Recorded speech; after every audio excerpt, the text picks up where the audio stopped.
47 combats, 45 victoires, dont 41 par KO. Vitali Klitschko est triple champion du monde de boxe. Aujourd'hui, il est député. Son nouveau combat est peut-être le plus difficile. Le géant veut faire tomber son gouvernement, trop proche de Moscou, selon lui. Ses atouts, ses faiblesses, et même ce qu'en pense Mike Tyson, autre ancienne terreur des rings. Ukraine du ring à la révolte, reportage de Guillaume Couder, Nicolas Paolorsi, Julia Delage, avec Étienne Broquet.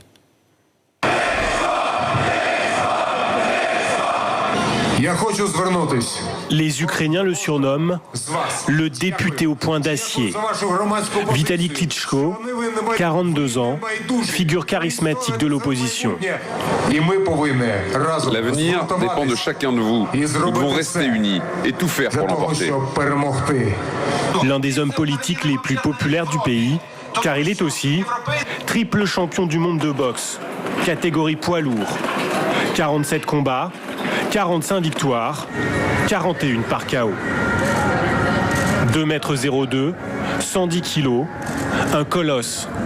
À Kiev, épicentre de la révolte contre le pouvoir, il est de toutes les manifestations, par tous les temps. Le boxeur sait entraîner ses partisans et n'hésite pas à défier la police anti-émeute. Nous sommes des manifestants pacifiques. Personne ici n'est armé.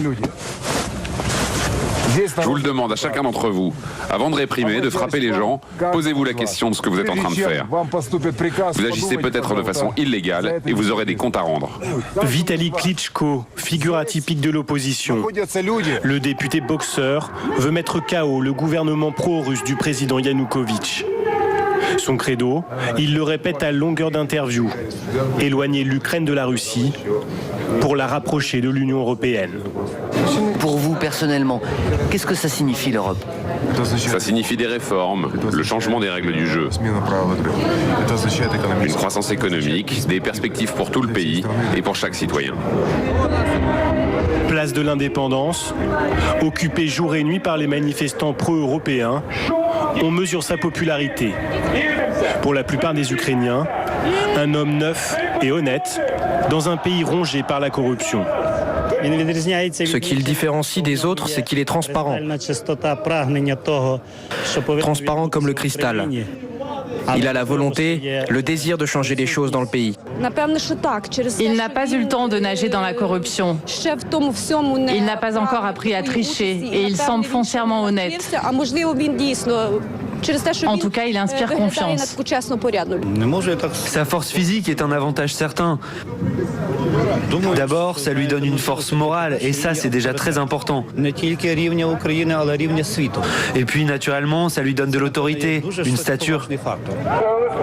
En clair, Klitschko impose son style direct dans l'arène politique, comme sur un ring. Des muscles et un cerveau. L'Ukrainien parle 4 langues. Il est même titulaire d'un doctorat en sciences du sport. Il a un frère cadet, Vladimir, lui aussi champion du monde de boxe. Tous deux ont promis à leur mère de ne jamais s'affronter sur le ring. Les frères Klitschko sont de grands combattants, de grands champions. Et depuis longtemps. Aux États-Unis, ils ne sont pas très connus. Mais tout ce qu'ils ont gagné, ils l'ont mérité. Vous savez, ils ont eux aussi eu des moments difficiles, à leur début notamment. Et malgré cela, ils n'ont jamais abandonné.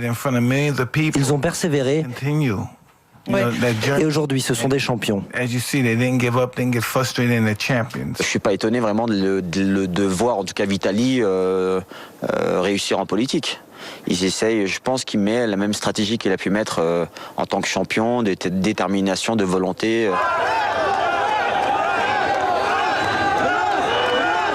Klitschko se lance dans la lutte politique en 2006. Il échoue à prendre la mairie de Kiev. 6 ans plus tard, il est finalement élu député avec son parti baptisé Udar, en ukrainien, le coup de poing. Son programme, libéral, pro-européen et anticorruption. C'est business. Ici, les gens entrent en politique pour faire du business. Nous, notre objectif est différent.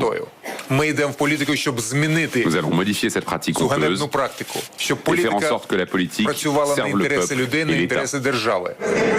Klitschko affirme trouver la lutte politique plus violente que la boxe. Au Parlement ukrainien, les bagarres entre députés sont fréquentes. Klitschko, lui, ne se bat jamais avec ses collègues. Il observe avec le regard du professionnel. C'est vrai qu'il y a des bagarres au Parlement. Les députés sont censés travailler avec leur tête. Mais ici, ils ont du mal avec leur cerveau. Et en plus, comme boxeurs, ils sont nuls. Cet hiver, avec la révolte ukrainienne, il s'affirme définitivement comme un opposant de premier plan.